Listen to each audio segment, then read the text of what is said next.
BJP के senior नेता और केंद्रीय गृह मंत्री अमित शाह ने कहा है कि विपक्ष चाहे कुछ कहे, 2029 में आएंगे तो नरेंद्र मोदी ही। अमित शाह चंडीगढ़ में एक कार्यक्रम में बोल रहे थे। और मैं आपको विश्वास दिलाकर जाता हूं, ये विपक्ष को जो चेंचे करनी है करने दीजिए, आप चिंता मत करिए। 29 में भी एनडीए ही आएगा, मोदी जी। भारतीय जनता पार्टी को 2024 के लोकसभा चुनाव में 240 सीटें मिली हैं, यानी बीजेपी अपने दम पर बहुमत हासिल नहीं कर सकी है। कांग्रेस और दूसरे विपक्षी दल इसे बीजेपी की नैतिक हार बता रहे हैं, लेकिन बीजेपी कांग्रेस और दूसरे विपक्षी दलों को आंकड़ों का आईना दिखाने में लगी है। सुप्रीम कोर्ट ने 1 अगस्त को एक अहम फैसला सुनाया था। 7 जजों की पीठ ने 6-1 के बहुमत से कहा था कि राज्य सरकारों को SC/ST कैटेगरी में सब कैटेगरी बनाने का अधिकार है। इसे कोटे में कोटा बताया गया। बीएसपी प्रमुख मायावती का कहना है कि इससे कई समस्या पैदा हो सकती हैं।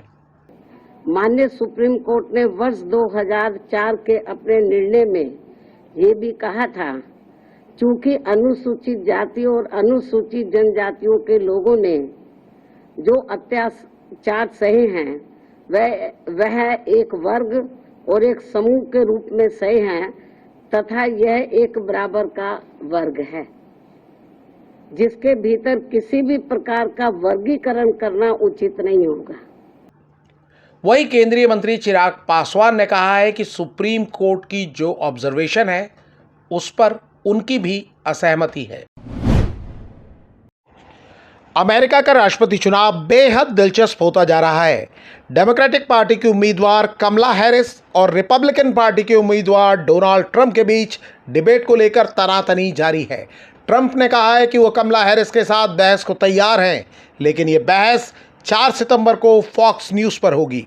वहीं कमला हैरिस चाहती हैं कि ट्रंप और उनकी बहस 10 सितंबर को ABC न्यूज़ पर हो, जैसे कि ट्रंप और पार्टी के पूर्व उम्मीदवार जो बाइडेन के बीच प्रस्तावित थी। वो ट्रंप के नए प्रस्ताव पर तैयार नहीं है। उधर ट्रंप का कहना है कि ABC की डिबेट निरस्त हो चुकी है, क्योंकि बाइडेन राष्ट्रपति पद की रेस से बाहर हो गए हैं। ऐसे में डिबेट को लेकर दोनों ही उम्मीदवार अपने रुख पर अड़े हुए हैं और ये बहस और तीखी होती जा रही है। भारतीय हॉकी टीम के गोलकीपर PR श्रीजेश की दुनिया तारीफ कर रही है। कई लोग उन्हें द वॉल कह रहे हैं। सोशल मीडिया पर हर तरफ उनकी जमकर तारीफ हो रही है। इसकी वजह है ओलंपिक क्वार्टर फाइनल में PR श्रीजेश का कमाल। क्वार्टर फाइनल में भारत का मुकाबला ब्रिटेन से था। तय समय तक दोनों टीमें बराबरी पर थीं। फैसला पेनल्टी शूटआउट से हुआ, जिसमें भारतीय टीम ने 4-2 से बाजी मारी और इसी वजह से हीरो माने जा रहे हैं PR श्रीजेश। भारतीय टीम अब सेमीफाइनल में पहुंच गई है। ब्रिटेन से पहले टीम इंडिया ने ऑस्ट्रेलिया को मात दी थी। अब फैंस को आस है कि टीम इंडिया पेरिस से हॉकी का गोल्ड लेकर ही वापस आएगी।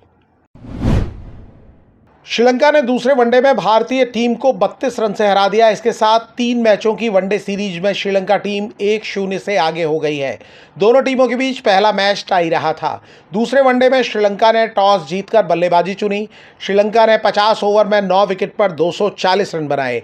श्रीलंका के लिए फर्नांडिस और मैंडिस ने 40-40 रन बनाए। 241 रन का लक्ष्य लेकर उतरी भारतीय टीम की शुरुआत अच्छी रही। कप्तान रोहित शर्मा ने शुभमन गिल के साथ मिलकर पहले विकेट के लिए 13.3 ओवर में ही 97 रन जोड़ दिए। 44 गेंदों में 64 रन बनाकर रोहित शर्मा आउट हुए तो पूरी टीम बिखर गई। गिल ने 35 और अक्षर पटेल ने 44 रन बनाए। इनके अलावा कोई और बल्लेबाज नहीं चला। शिवम दुबे और KL राहुल खाता भी नहीं खोल पाए।